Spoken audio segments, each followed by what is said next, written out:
Okay, your views. Now, you see, when you look at the Bible, and I see people argue about some of these things, I'm like, who did this to us? And it still boils down to lack of understanding. So let's go back to the beginning. The word tithe or tithing was never in the Bible until Abraham shows up. And when Abraham shows up, Abraham was not a member of any church. Abraham did not have a pastor. But Abraham met with Melchizedek, and he says, I'm going to bring tithe of all that I have. So the very first time we see the word tithing mentioned in the Bible, it was Abraham. So question, where did Abraham get it from? Did the pastor preach it to him? Did God tell him? So we can now go into postulation. But before we go into that postulation, we don't have to go back again to the beginning. When you look at the Bible, you find out that the first time we saw anything that has to do with giving was Cain and Abel. Yeah, sacrifice. And Cain and Abel were not going to any church. They didn't have a pastor. So when God says, bring me an offering, and they brought, it means that it was the culture in their family. They understood that everything we have belongs to God. Because if we go back again, we'll go back to the Garden of Eden, where he said everything you can touch, but this one you will not touch. Because, you see, when God tells you don't touch something, anything that God tells you not to touch becomes a point of contention. When you talk about separation, consecration, if we say this cup now, we are using it for this particular broadcast, so we have branded it. It doesn't mean that this cup cannot be used anywhere. But if we make up and say, look, this cup, nobody should use it. We should only use it when we are on the show. That means this cup has been separated. We decided to separate it. So when Abraham came, Abraham said, I'm going to bring tithe, 10th of all. So where did Abraham get it from? So we can look at three possibilities. Number one, God spoke to him personally and said, my son, everything you have belongs to me. Because of this that I've done, bring 10. Number two, we can go back into his roots and look at his pagan journey and say this guy was called from the Ur of the Chaldees. And from the Ur of the Chaldees, he was from a family of ritualists and all the stuff. And he has understood that you don't go to a higher power empty-handed. You don't go to a priest without doing something to acknowledge that this person is superior to you. So we can look at it as the second root. Number three, we can look at it as a culture that he has imbibed from his upbringing, just like Cain and Abel, to say, look, when you meet someone higher than you, you just honor. However, why was he doing it? He was doing it in honor of a higher being. Tithe has nothing to do with the law. Because if you study the family of Abraham, Abraham had Sarai, and then he had Hagar, and then he had Keturah. And when you look at the life of Abraham, you realize that at a point in time in his life, when he wanted to share his properties, the Bible says he gave the children of the other women everything he had, and he gave the blessing to Isaac. And from that point, the Bible focused on Isaac. The other children of Abraham went away. They are the one that went on to start another, and they continued in that culture of giving and tithing and doing all the things they need to do. That was why when they came into Egypt, they went through all that process. So when we come back to this Malachi that everybody's talking about, the reason is because by the time they have gone through all the different things, they have forgotten many of those cultures and those things that they used to do. And then God now comes and says, come, you guys should return to me. Come back to me. Come back to do things the way you're supposed to do. They say, in what way? And it begins to say, in tithes and offering. So for me as a person, I believe that everything we have belongs to God. The entire 100% belongs to God. But God expects you to worship him with the 10th as an act of worship in acknowledgement of the fact that he is your source. That is my belief. So I believe in the covenant of tithing. When Jesus came and he spoke about tithing, he didn't do a teaching on it, but he was talking about weightier matters. Say, come, you guys, you tithe everything, you carry 10%, but other weightier matters you will not do. You are tithing, you are sleeping around. You are tithing, you are stealing. What's that? You are not merciful. He said, I didn't say you should not tithe. You should not leave that undone, but there are weightier matters. And when you look at people that are speaking against tithe, have you noticed that none of them have ever spoken against giving? They are not against giving. What they are really against is that thing we are speaking about. They feel that now these pastors, they chop this money. So they just collect people's 10% and eat it. So what they are fighting is not giving. Everybody that spoke against tithe, in the same sentence, they say, no, I don't do tithe. I give my money to the poor. You are still giving. So nobody is against giving.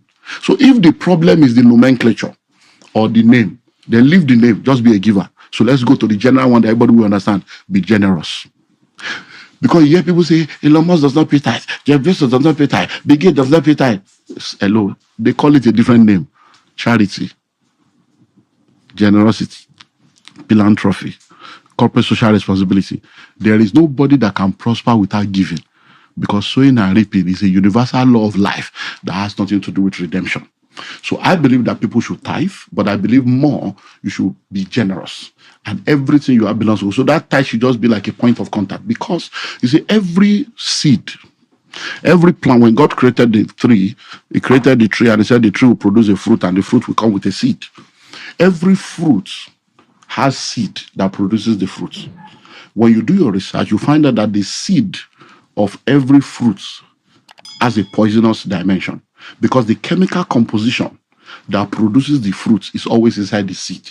So if you take orange, for instance, now you put your finger and you bring out the orange seed and you start chewing the seed, chemical will come into your mouth. You have why? Because that seed is not meant to be eaten. When you pick up mango, you eat the mango, bring out the mango seed, cut it up and start eating, it's going to be poisonous. So the seed of every fruit is poisonous. So it is my belief that the tithe is the seed of every income. So every time you are taking that seed to eat it, you are eating the poisonous parts. And if 90% cannot change your life, 10% will not make a difference. But like I said earlier on, you see, one of the things we have seen is that whatever God places a demand on becomes a point of contention. So if, for instance, now you get 100,000 every month, and they say, oh, 10,000 is your tithe. 10,000 is not really your problem. Because if you want to fix your nails or fix eyelashes, 10,000 will not.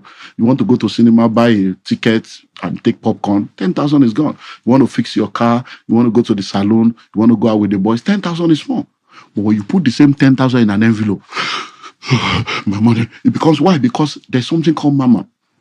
Now that 10,000 becomes a point of contention simply because God is placing a demand on it. Same thing when we talk about food. Everybody knows that we should eat. You can go a whole day without eating.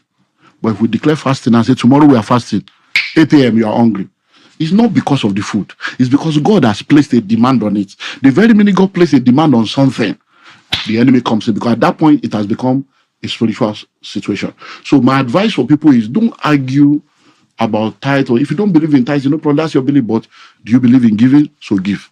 Be generous, because you must give to prosper. You must plant to harvest. So if you don't want to do the church, you believe that the church and the pastor is deceiving you, do the Bill Gates and the Jeff Bezos one. Be generous, be philanthropic, and you will now realize that you will come to the same bus stop. God loves a cheerful giver. Yeah. And even in Christianity, it's important that there be an equalizing. Paul talked about an equalizing. Bring, give, so that those who have may not have too much, and those who do not may not be entirely without anything. So I understand that. There's several other questions, several other directions I would like to go, but because, we've got to end this now. So I'm just going to ask you one last thing. Your political ambition. I don't have any. I'm a kingmaker. I'm a kingdom ambassador. Afobaje. Yes, that's who I am. So my focus is to raise kings and priests. So I don't have any political ambition. My political inclination is to raise men and women that will be kingdom ambassadors in the marketplace. And that's what I've done since 1998. My focus has been on the kingdom. So in our church, every last Wednesday of the month, we have what we call the National Transformation Network. So instead of doing church as usual, we divide people into the spheres of influence. So they call it 7 mountains, but we have 8. So we added technology. And then we're just raising people so that when the time comes for people to be positioned on the mountain, they'll be equipped to be able to function. Because functioning in the political sphere, in the education sphere, in the entertainment sphere is beyond Bible. It's being able to have the competence, the capacity to be able to actually produce results and be effective there. So that's who I am. I'm a kingmaker. So I raise people into politics. I teach people leadership. I teach people how to really represent the kingdom values, kingdom concepts, kingdom culture in the marketplace. And that's why because I don't believe that there is any political party that can solve the problem of Nigeria. I believe the church is the solution. What do you say to people who look at it and say, religious leaders oftentimes they make statements of a political nature, the commentaries and all of that, and they are usually vocal until somebody is there that they align with or they profit from or so they have a relationship with, and they go silent. Sometimes I think the problem is that issue of being silent. Because most of the time I'm in that space where I have a lot of things that I know. So I say to people, I say, look, there are many things you guys are doing that people are not aware. Because you have been vocal in this area, you should continue to be vocal. Now be vocal about what we are doing. Because people don't know that you are doing something. So they are concluding that you are not doing anything. Because you see, a lot of people are good. It's like when you go to the stadium, there are only 12, is it 11 plus 11? There are 22 people on the field or 21 playing, but the people in the stadium are much. And they are all making commentary. But put the same people in the field, they will change tune. So many times when you look at things from the outside, that's why many of the people that say, I want to do this, I want to do that, when they get into the government and they hand over the books to them and they see the reality, they will shift goalposts. Because many times people talk without knowing. Uneasy lies the head that wears the crown. So for me, I believe that as a man of God, let your conviction and your belief be constant. And when it changes, be clear and honest about it. That look, I've changed my mind because this is what I've noticed, this is what I've noticed, so that people will understand. Because if people don't, it's going to be a lot of trouble. I give you an example. In the last 2 or 3 weeks or thereabout, we've had someone that was in, I think they said the guy that was PDP's spokesperson or whatever, he went to visit the president. And he became what did he go to visit? Then there's a pastor that was also vocal and they say he went to visit the president. But now what has happened is the two of them have now come out to now explain that this is what happened, this is how this happened. That helps people to know that, oh, okay. But if you don't talk, they will just conclude because, today now, social media, with 200 naira a time, everybody's vomiting online. Because people are just vomiting their trauma. People are poor. People are suffering. So anything they just want to talk. So I believe that we should just communicate. Communication, consistent communication, effective communication is key, which is part of what the government should also do. Because sometimes, I think some people were killed over the weekend or thereabout in Benue. Because, we were on mission, so we didn't know what was happening until, I think it's just yesterday. I'm like, this one happened because we're just focused on the mission we went for. And they are now fighting that, they've not heard from this person, they've not heard from this person. So communication will just do a lot of help for us. We're totally out of time. But there's no way I'm going to end this without asking you to address young people. They are disillusioned. More and more of them don't believe in religion. More and more of them don't even believe in God. So just address them. Well, I'll say to any young man and young woman listening to me right now, I've been in your shoes. I've been in that situation where I felt that no one cares for me, no one is thinking about my life or my future, and no one is going to do anything to help me.